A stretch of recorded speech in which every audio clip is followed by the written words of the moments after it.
సాయిరామండి.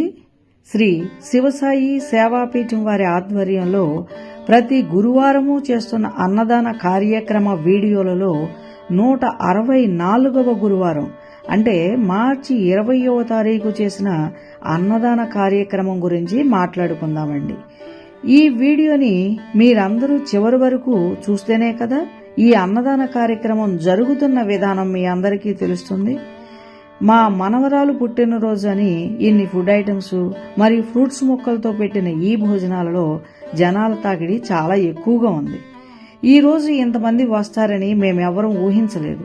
కానీ సర్వీస్ చేసేవారు అందరూ కూడా ఎవరూ ఇబ్బంది పడకుండా చాలా సహనంతో భోజనాలు వడ్డించారు. ఒకానొక సమయంలో ఆ ఒత్తిడిని తట్టుకోలేక అన్నప్రసాదం స్వీకరించడానికి వచ్చిన వారిని చేతులతో ఆపవలసి వచ్చింది. ఇలా చేయవలసి వచ్చినందుకు కొంత బాధపడినా మా అందరికీ ఇలా ఆపక తప్పలేదు. ఎందుకంటే ఆ సమయంలో ఆ ఒత్తిడి అలాంటిది. ఈ పదార్థాలన్నిటినీ చేయటంలో అందరి శ్రమ ఉందండి. వంట చేయటంలో కొంతమంది సహకరిస్తే మరికొంతమంది ఆ ప్రదేశాన్ని శుభ్రం చేసి సహకరించారు.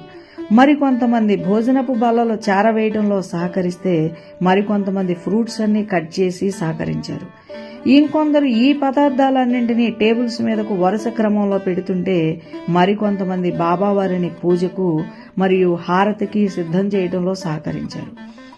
మరికొంతమంది బాబావారిని స్తుతిస్తూ హారతి ఇస్తుంటే బాబావారి సచ్చరిత్ర పారాయణంలో బాబావారికి హారతి ఇచ్చే ఘట్టం గుర్తుకొచ్చి ఆనందంతో మైమరిచిపోయేలా చేశారు. ముందుగా చేసిన వంట చాలక మరలా తిరిగి వంట చేయవలసి వచ్చింది. ఎవరినీ కూడా భోజనం లేదు అని అనకుండా పెట్టి పంపించాం.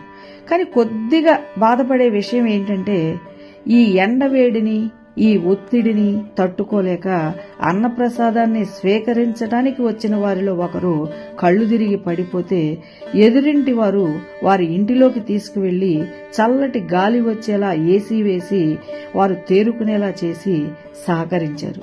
వారికి నా కృతజ్ఞతలు. ఏది ఏమైనా ఎంత శ్రమపడినా అందరూ వచ్చి ఆ భోజనాన్ని స్వీకరిస్తున్నప్పుడు మా అందరికీ కలిగిన ఆనందం మాటల్లో చెప్పలేనిది, వర్ణించలేనిది.